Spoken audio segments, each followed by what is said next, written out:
نحمده ونصلي على رسوله الكريم اما بعد فاعوذ بالله من الشيطان الرجيم بسم الله الرحمن الرحيم اللهم صل على سيدنا محمد النبي الأمي وعلى آلہ وبارک وسلم۔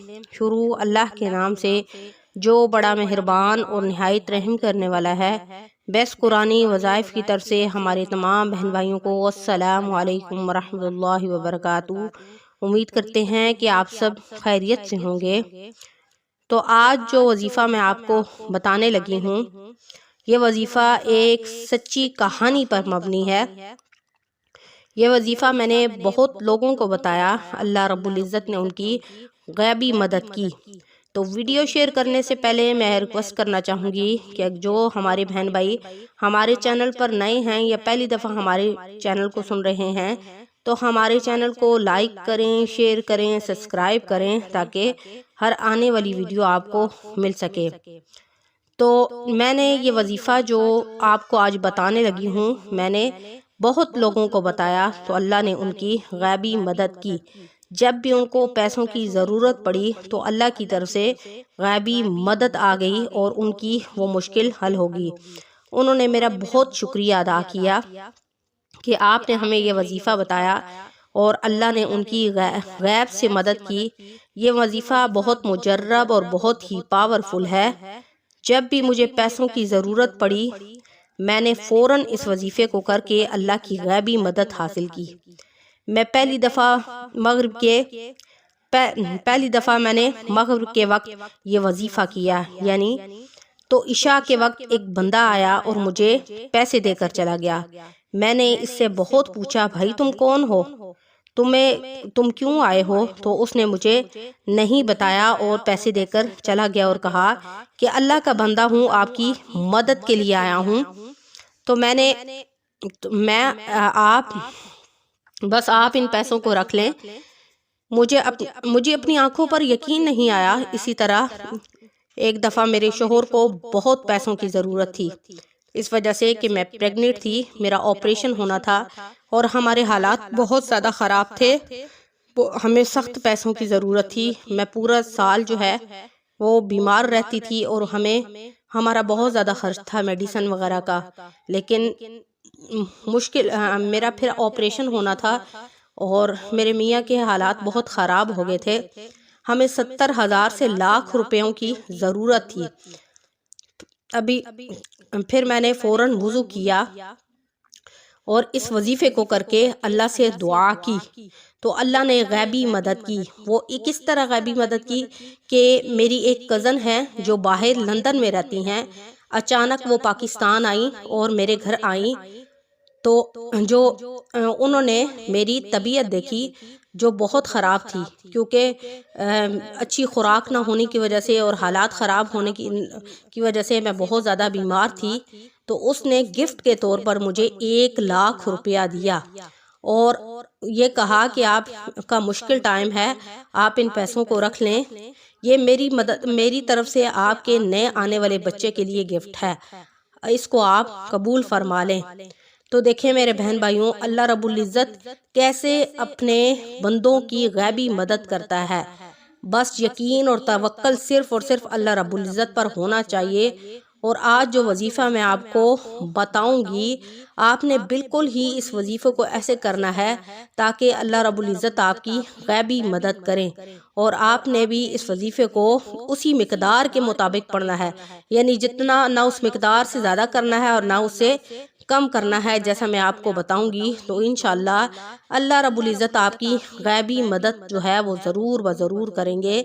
پہلے کیا کرنا ہے، آپ نے درود ابراہیمی پڑھنا ہے اور آپ نے اس وظیفے کو باوضو حالت میں کرنا ہے، بے وضو نہیں کرنا، اور آپ نے تنہائی میں اس عمل کو کرنا ہے، خلوص دل کے ساتھ، خلوص نیت کے ساتھ، اپنے رب کو حاضر اور ناظر جان کے اور اپنی حاجت کو مد نظر رکھتے ہوئے آپ نے اس عمل کو کرنا ہے۔ تو کیا ہے کہ سب سے پہلے آپ نے درود ابراہیمی پڑھنا ہے، پھر تمام امت مسلمہ کے لیے دعا کرنی ہے کہ اللہ رب العزت تمام بہن بھائیوں کو رزق حلال عطا فرمائے۔ جو لوگ بے اولاد ہیں ان کو اولاد نرینہ عطا کرے، اور جو لوگ بے روزگار ہیں ان کو روزگار عطا کرے۔ تو اللہ رب العزت تمام امت مسلمہ کی جان اور مال کی حفاظت فرمائے۔ تو آپ نے یہ وظیفہ شروع کرنے میں درود ابراہیمی جو ہے وہ ضرور بضرور پڑھنا ہے، کیونکہ درود ابراہیمی یعنی درود پاک جو ہے اللہ رب العزت کو بہت پسند ہے۔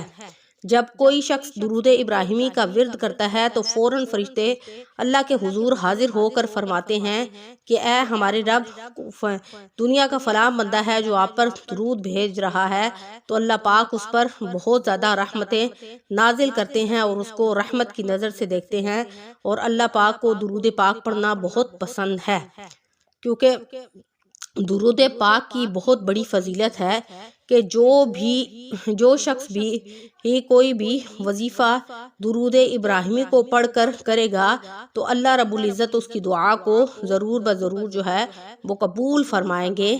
تو چلتے ہیں وظیفے کی طرف کہ آپ نے کس طرح یہ وظیفہ کرنا ہے اور کس وقت میں کرنا ہے۔ تو یہ وظیفہ آپ نے نماز مغرب کی نماز کے بعد کرنا ہے، اور کیا کرنا ہے کہ مغرب کی نماز جب آپ ادا کر لیں گے تو سب سے پہلے آپ نے کیا کرنا ہے کہ درود ابراہیمی پڑھنا ہے 1 مرتبہ، 3 مرتبہ بھی پڑھ سکتے ہیں اور 11 مرتبہ بھی پڑھ سکتے ہیں اور 1 مرتبہ بھی پڑھ سکتے ہیں، ٹھیک ہے۔ خلوص دل کے ساتھ تمام کاموں سے فارغ ہو کر آپ نے اس عمل کو کرنا ہے، اور پھر آپ نے کیا کرنا ہے کہ 21 مرتبہ سورۃ انشراح پڑھنی ہے۔ سورۃ انشراح کون سی ہے؟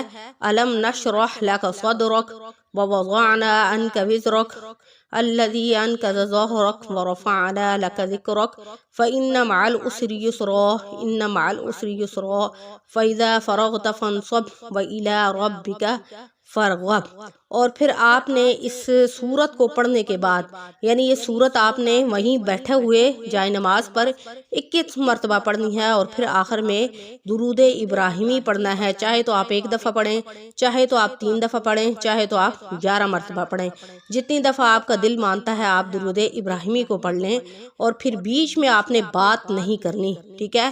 اگر دوران وظیفہ آپ نے کوئی بھی بات کر لی تو آپ کو وظیفہ آپ کا ٹوٹ جائے گا، ٹھیک ہے۔ آپ کو یہ وظیفہ دوبارہ شروع کرنا ہوگا، اور اس لیے آپ تمام کاموں سے فارغ ہو کر اس عمل کو کریں۔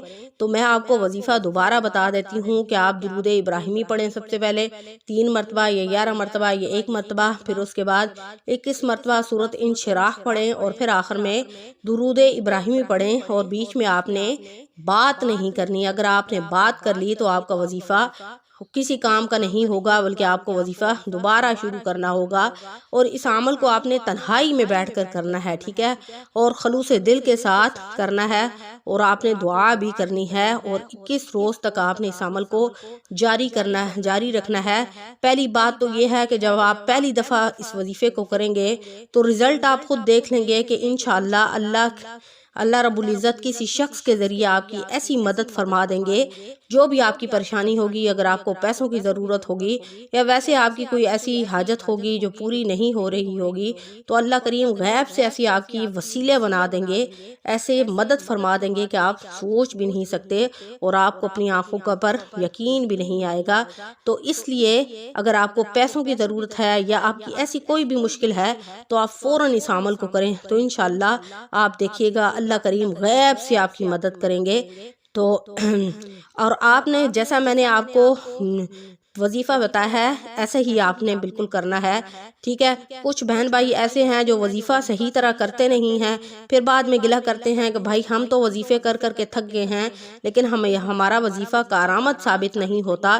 تو کارآمد ثابت اس لیے نہیں ہوتا کہ آپ کی اپنی مسٹیک ہوتی ہے بیچ میں، کیونکہ ایسا ہو نہیں سکتا کہ جب ہم اللہ کی کلام کو پڑھیں اس سے گڑ گڑا کے مانگے اور خلوص کے دل کے ساتھ اور توجہ کے ساتھ مانگے اور وہ ہمیں عطا نہ کرے۔